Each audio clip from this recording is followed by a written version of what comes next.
네, 반갑습니다. 레고 아버지입니다. 그동안에 잘 지내셨죠? 드디어 다음 주가 쿤타츠가 발매가 되는데요. 레고 정식 제품이죠. 하지만 3년 전에는 크리에이터 자동차 창작가인 피라스님의 포르쉐 911 MOC 버전도 많은 분들이 조립을 해보셨거나 보셨을 것 같아요. 이번 영상은 몰드킹에서 발매가 된 람보르기니 쿤타츠인데요.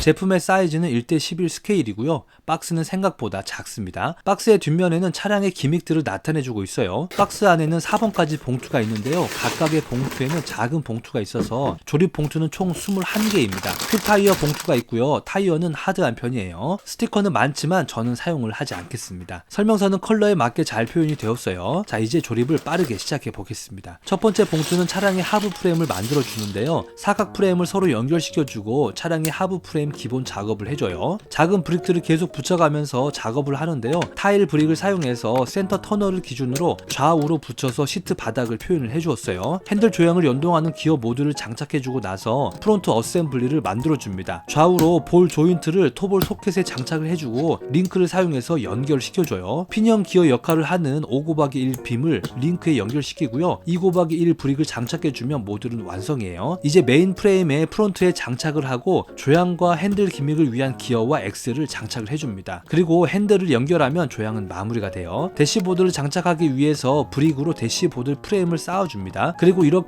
계기판을 장착해주면 대시보드도 완성이 됩니다. 게이지들은 모두 스티커를 사용했어요. 남은 브릭들은 앞범퍼 프레임을 만들어주는데요. 2번 봉투에서 완성이 돼요. 자, 두 번째 봉투는 차량의 프레임 중축과 사이드 하부 패널 시트를 만들어주는 작업입니다. 1번 봉투에서 완성하지 못한 모듈을 이렇게 만들어줍니다. 휀더 안쪽 커버를 표현한 브릭을 이렇게 장착을 해주는데요. 마지막 휀더 브릭을 부착하기 전까지 이게 자주 떨어지더라고요. 완성된 모듈은 차량의 프레임에 장착을 해줍니다. 시트도 이렇게 만들어서 장착을 하는데요. 센터 터널 안쪽으로 넣어서 시트키를 연결을 시켜주는 게 특징이에요. 아직은 시트가 이렇게 덜렁덜렁 거리죠. 사각 프레임을 사용해서 리어 쪽 프레임을 증축하고요. 작은 브릭들을 쌓아서 프레임을 단단하게 해줍니다. 그리고 이 부분이 엔진 모드를 만들어 줄 수 있도록 4곱하기12의 넓은 브릭을 장착을 해줘요. 이제 사이드 로커 패널을 만들어 주는데요. 라운딩을 표현하기 위해서 커브 브릭을 장착을 해줍니다. 그리고 B필러와 도어 안쪽 프레임 모드를 결합하고 나서 차체에 이렇게 붙여주면 돼요. 이 부분을 단단하게 껴줘야 흔들리지 않습니다. 로커 패널 덕분에 의자 시트도 이렇게 고정이 되었죠. 마지막으로 시트와 엔진룸의 격벽을 만들어서 장착을 해주면 2번 봉투는 완성이 돼요. 자, 세 번째 봉투는 리어 쪽에 엔진룸 주위에 패널을 만들어 주는데요. 엔진룸 쪽에 브릭들을 쌓아서 엔진룸 바닥을 높여주는데 쿤타츠가 12기통의 LP 방식의 세로 형태의 배치가 되거든요. 하지만 완성된 엔진룸을 보면 엔진에 대한 표현력은 잘 되지 않았어요. 양쪽으로 트윈 머플러를 장착하고요. 리어 범퍼 하부에 일부 파츠를 추가로 장착을 합니다. 그리고 레고 포르쉐 911과 같은 번호판 브릭을 붙여줘요. 테일 램프의 모양을 만들어주는 브릭을 양쪽으로 장착하고 휀더 브릭을 붙일 수 있도록 길다란 모듈을 만들어서 차체에 장착을 해줍니다. 마지막으로 리어 상단에 커다란 에어 인테크를 표현한 패널 모듈을 양쪽으로 장착해주면 3번 봉투도 끝이 나요.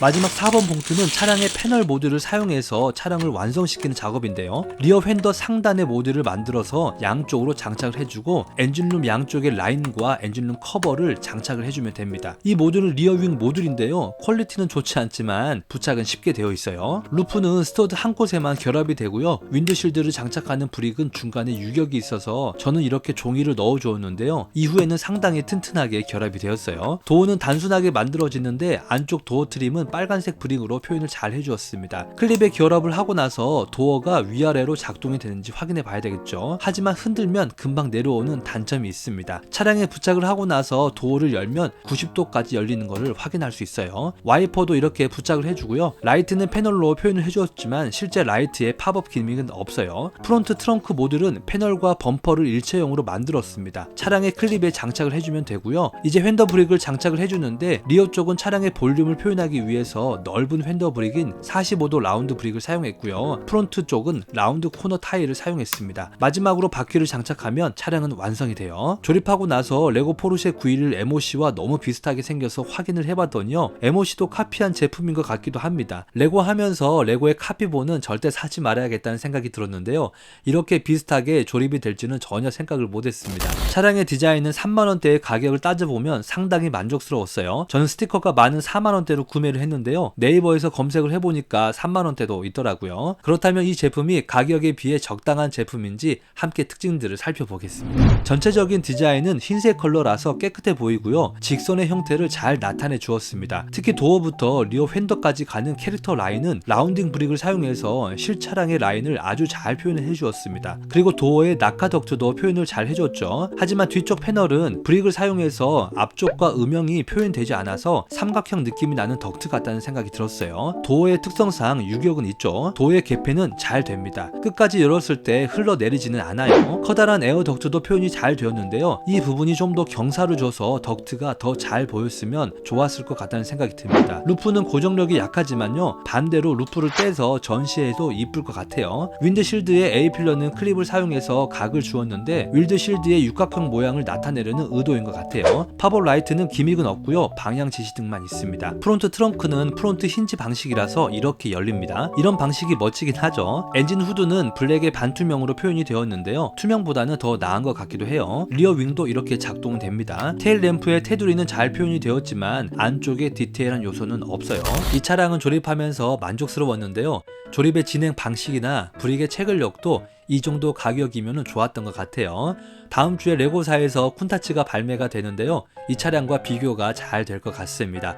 참 가격은 3-4만원대로 구매를 할 수 있으니까요, 가격이 저렴하다고 생각하시는 분들은 구입하셔서 조립해 보시면 좋을 것 같아요. 자, 오늘의 영상은 여기까지입니다. 영상이 도움이 되셨다면 구독과 좋아요도 부탁드리고요. 저는 다음 영상에서 찾아뵙겠습니다.